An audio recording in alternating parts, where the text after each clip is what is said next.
Excited for our next guest. Henry Barbour joins us, Republican strategist, Capital Resources. I guess we'll get to do this like once a year, around Election Day. Last year it was on Election Day. We spent a long night together in Jackson, in studio. That was fun. And here we are a year later talking about a little different type of election. Yeah, this is a big one. And the country is focused on it. We've got, obviously, the presidential race, the vice president, Kamala Harris, and former president Donald Trump. And, the craziest election I think maybe I've ever seen, the quickest change in an election. One day it looks like Trump's having a great national convention. And then moments later, basically a week later, Biden's out. July 21st, and actually a few days later. And just amazingly, Kamala Harris gets all this momentum, gets tons of money, and she looks like she's probably, she's clearly taken the lead. And now all of a sudden, she's had a downturn. Trump seems to have more momentum. There's a lot of noise. And what are voters, supposed to think of all this, and are they going to turn out? And I expect they will, Richard. Henry, I think back to our statewide elections last year, and you and Sid Salter were kind of analyzing the data as it was coming in, and Lucian was with us that night as well. And I feel like because of the familiarity you have with our state and with districts and the way ballots come in and what areas vote which way, it was pretty easy to get a fairly early understanding based on some key indicators of how that it was going to go throughout the night. And there wasn't a whole lot of drama. It's different when we're talking about a national election, right? I mean, you can watch the guys in front of their touch screens at CNN or Fox, and they're talking about, Bucks County in Pennsylvania and Maricopa County in Arizona. But it's different when you're talking about from a national standpoint. What are the indicators that we are looking for 6 nights from now when these returns start coming? Well, obviously we'll start getting numbers on the East Coast first, but part of the problem is we're gonna get results from Election Day voters first. And I think a lot of people remember this from 2020, and a lot hasn't changed. Most of the states have not changed the way they count. And so when people mail in ballots, they don't start counting them until election night. And even in some states, Richard, you've got ballots that can be counted that arrive 2, 3, 4 days after the election, which kind of seems crazy to me. And so you're asking for an indicator, and I'm telling you, everybody better be patient. If this is a close race, we're not going to know on election night who won. It's going to take a minute, and it may take 2 days, 3 days, 4 days. I think there is a chance that there's a little more lead there for Trump than I think what people, and particularly people in the press, anticipate. And so I think if somebody's going to pull away a little bit, maybe get to 320 or so electoral college votes, I think that's Trump. I just don't think Harris is finishing strong. I don't. They're trying to make it all about Trump, and I get that. They kind of have two issues, Richard, to talk about in the Kamala Harris campaign, and it's abortion and Trump. And that's pretty much what she's talked about. But I think the problem is people won't change. Of course. Go ahead. Let me stop you right there just for a second, because I agree with you that the issue that Democrats seem to be most passionate about and most comfortable talking about has been abortion in this race. And I think there is a real conversation that is going on with a lot of women across the country about reproductive rights and health. But I also feel like that is saying that women, a lot of women, don't have the ability to look at the big picture as well, and may say, yes, okay, this is a very significant issue.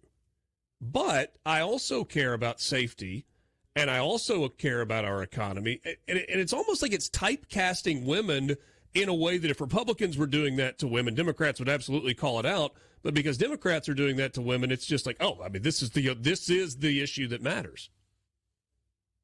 Well, I think every American, whether you're male or female, white, black, Hispanic, Asian American, you name it, cares about the border. They care about the economy. They care about these pocketbook issues that they have to deal with. They care about the cost of fuel. Every time they pull in the gas station, they're paying $60, $70 to fill up their car.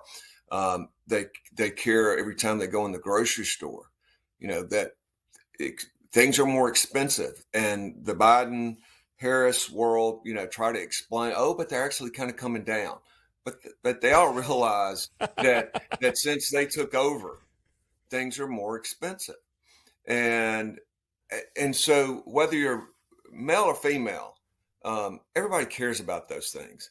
And I think you're right that, in my view, they are kind of overdoing it on abortion. But that said, and if you look at what happened in 2022, the last midterm elections, when we had Senate races, gubernatorial races, House races, state legislative races, the Democrats bet big at the casino on abortion. And they spent like 80, 90% of their campaign advertising dollars on the issue of abortion. And people thought Republicans were going to win big that year in 22, but it didn't happen. And a large part of it was the debate about abortion. And so I think Democrats are staying in that playbook, and they're focused on that. And I will say it's one of the few issues that Kamala Harris actually seems to have any conviction about. I mean, for the most part, Kamala Harris just seems uncommitted, whether it's energy and fracking or whether it's foreign policy or, whatever the issues. She just seems like, what do they say, alphabet soup? Just not only uncommitted, but almost confused.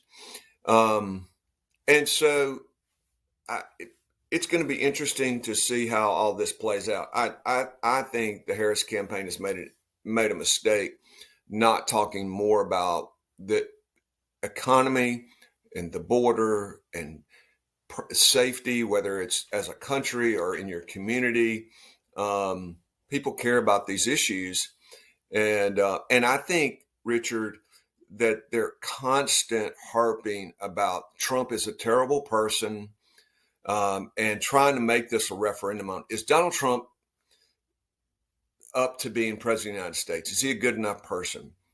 I get why they want to talk about that, but I think they do it too much. I think if they led with that and then they shifted and pivoted to talking about the issues that people care about, it's a much better 1-2 punch than just to be stuck on Trump is bad, bad, bad. And Richard, everybody has an opinion already about Donald Trump. And so I kind of think they're wasting a lot of money talking about something everybody's already decided what they think about Trump.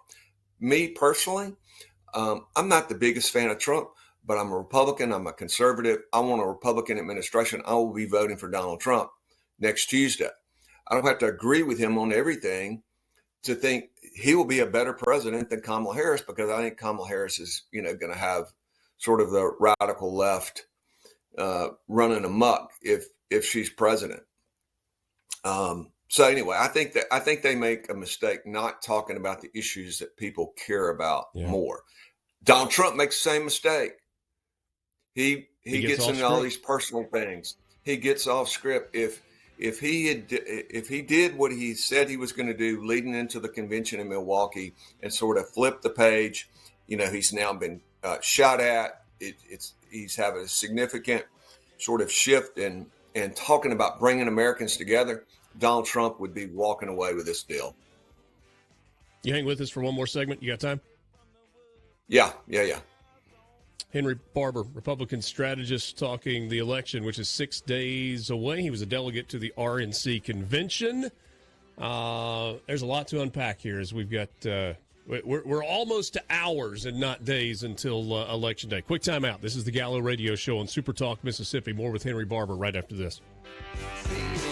Back with you. This is the Gallo Radio Show on SuperTalk Mississippi, streaming at supertalk.fm and SuperTalk TV. Henry Barbour is my guest, longtime Republican strategist. He is a veteran of campaigns and elections and strategy and understanding polls and what they mean. Has been at it for a long time here in the state of Mississippi, and always appreciate the insight that Henry brings. You hit on something right before the break that I've talked about a little bit, and it's fascinating to me. Donald Trump's personality is not one that allows him to, this is the message, he stays on message, he never gets off message, he's disciplined, he sticks to it, just bang, bang, bang, bang, bang. And I could not agree with you more. If, from the convention until now, all you heard about was economy, border security, international safety, no wars, period. And just over and over and over, I agree. This wouldn't be close right now, but that's not his personality.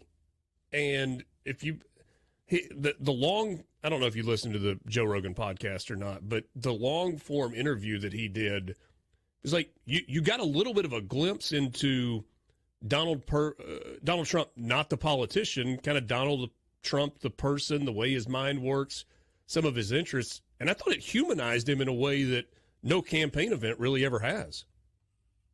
Yeah. And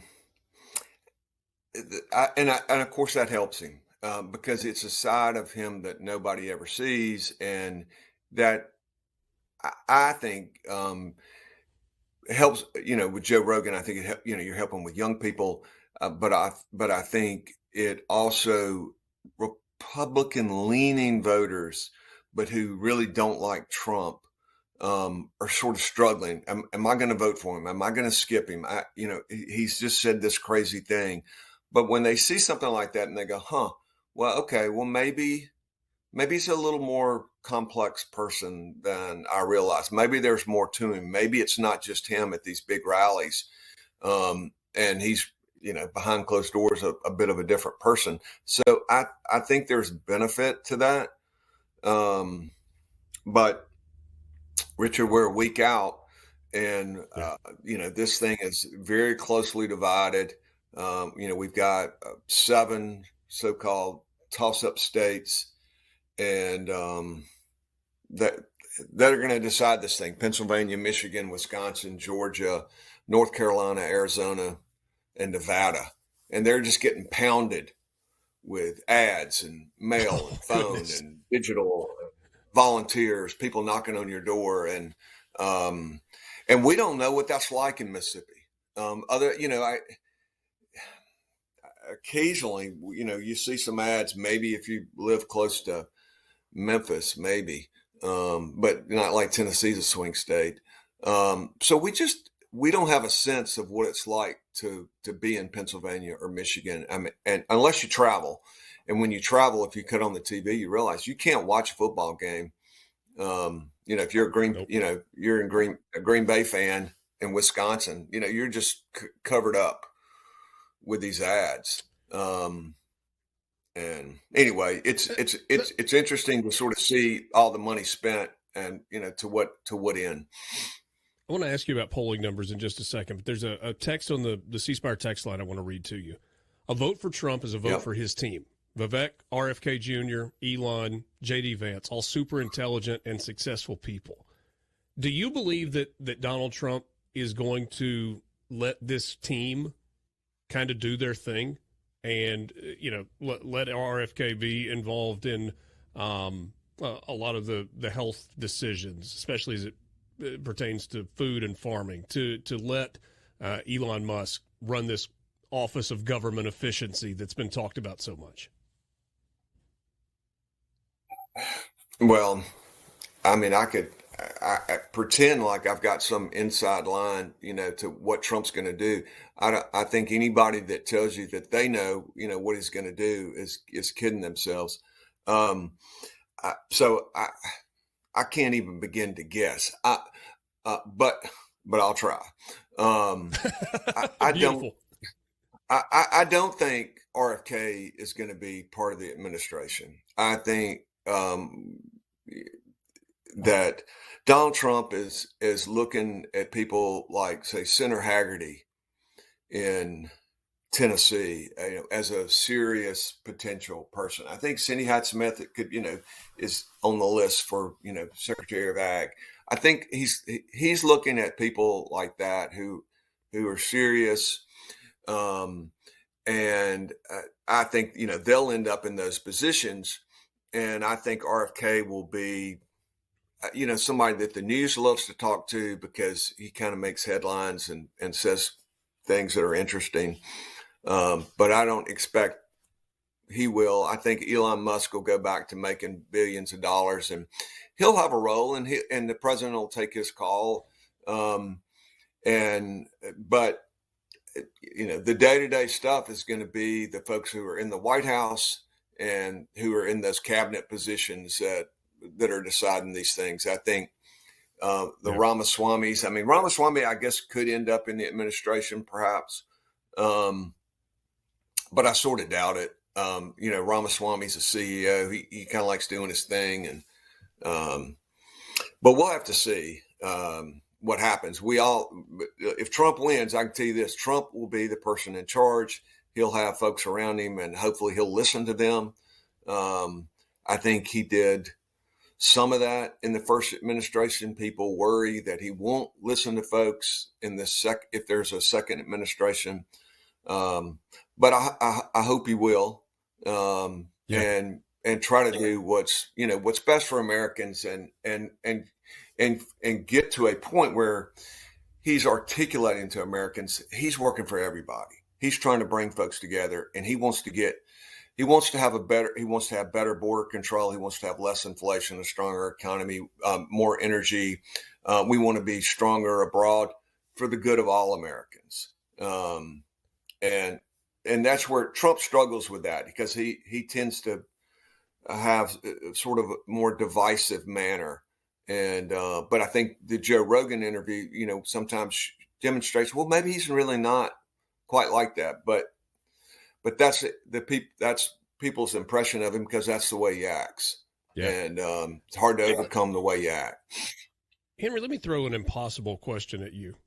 Let's make an assumption that Donald Trump wins. But if he does, this is a 4-year presidency. There's no opportunity for running for re-election. And so in 2 years, this cycle starts all over, the race for the White House. And we have no idea which way the Democrats go. In 2 hours.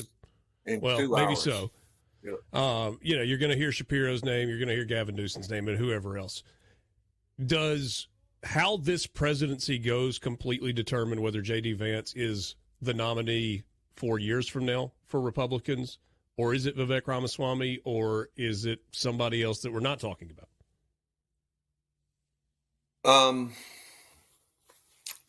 J.D. Vance will be riding shotgun, right? He'll have the best opportunity, and so if the administration goes well, that's good for him. If the administration goes poorly, that's going to be bad for him. And there's a lot of talent. I'm a big fan of the Virginia governor, Glenn Youngkin. And so, we'll just have to see.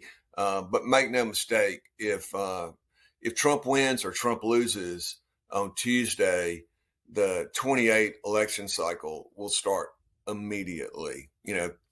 They'll be making phone calls. They'll be lining up donors. They'll doing all those things. It's kind of crazy how quickly we'll start. But I'm.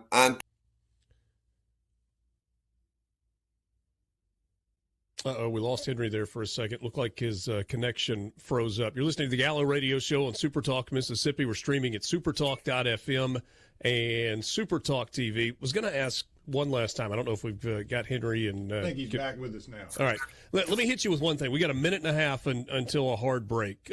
Atlas polling, I think they've been the most accurate the last couple of cycles. Looking at swing states, those 7 swing states that you mentioned a second ago, they have Donald Trump leading in 6 of those. 3 of them, it's by about 3 points.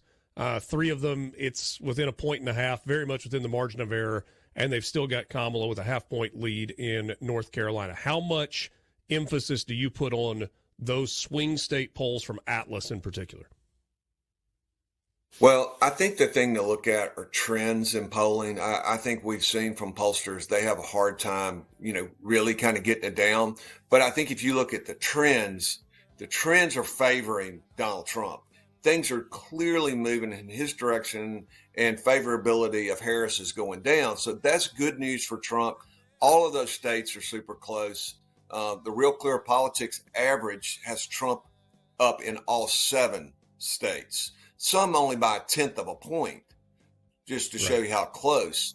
But it's going to be close. This is going to be about turnout, Richard. Our listeners just need to make sure they get out and vote. We got a Mississippi Supreme Court race on Tuesday, too, and that's important. Several of them, in fact, happening here in Mississippi. Henry, always appreciate your time. Appreciate your insight. Look forward to visiting with you soon. Thanks, Richard. Henry Barbour joining us on the Gallo Radio Show.